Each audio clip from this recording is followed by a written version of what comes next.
Сәлем баршаларыңызға, мен сіздерге ерекше тіл үйретін дәмді болып шығатын Банафи пай тортының рецептімен бөлісетін боламын. Видеоны соңына дейін қарап, тіркеліп лайк басуды ұмытпаңыздар.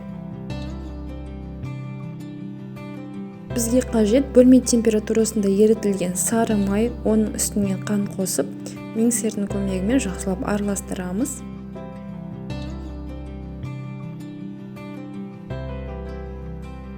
Үстіне қаймақ 2 ас қасық қостым.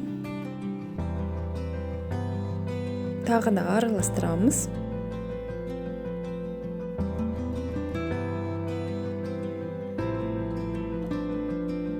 Үстіне бір үлкен жұмыртқаны қосып тағы да араластырамыз.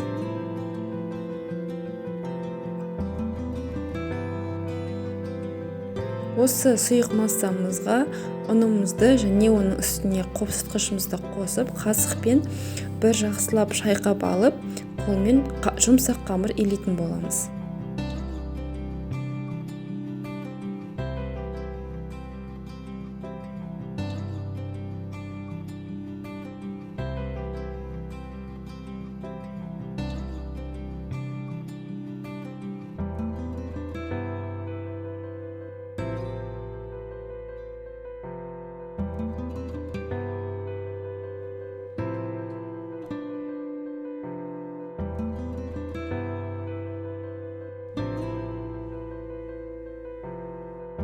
Міне бізде жұмсақ қамыр дайын болды.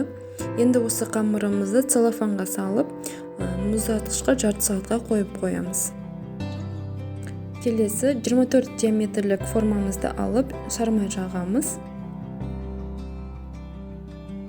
30 минут тұрған мұздатқыштан қамырымызды алып, формамызға жайып шығатын боламыз.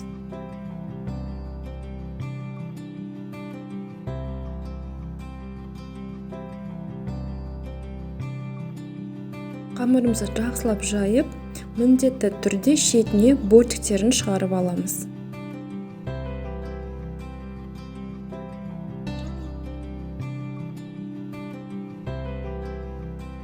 Осы дайын болған қамырымызды шанышқамен тесіп аламыз да, қызып тұрған пешімізге 20-30 минутта пісіріп алатын боламыз. Енді үстіне жағатын крем дайындаймыз. Оған осындай 33% немесе одан жоғары пайыздағы сливкемізді алып, бірінші сливкенің өзін ғана жақсылап миксердің көмегімен шайқап аламыз.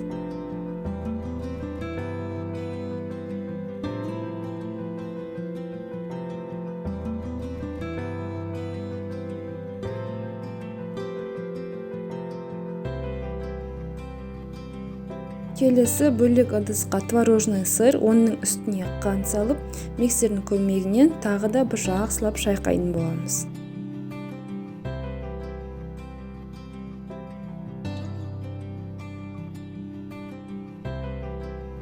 Міне осылай жақсы араласқан творожный сырымызды сливкеміздің үстіне салып араластырамыз. Миксердің жай жылдамдығынан бастап жоғарыға дейін көтеріп жақсылап араластырамыз. Қою крем шығу қажет. Міне бізде пісіп шыққан қамырымызды мен кішкене мұздатып алдым. Формасынан бөлек алып, үстіне вареный сгущенкамызды жағып шығамыз.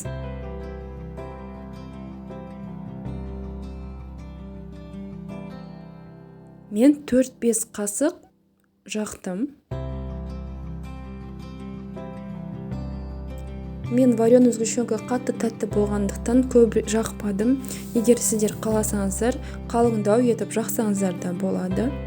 Және де үстіне банандарымызды қойып шығамыз. Менде бір дана банан.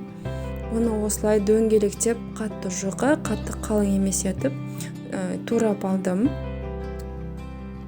Дайын болған кремімізді кондитерлік қапшыққа салып, осындай насадка қолдандым. Осылай кремімізді жағып шығатын боламыз, бетіне әдемілеп. Бұл крем ерекше дәм береді.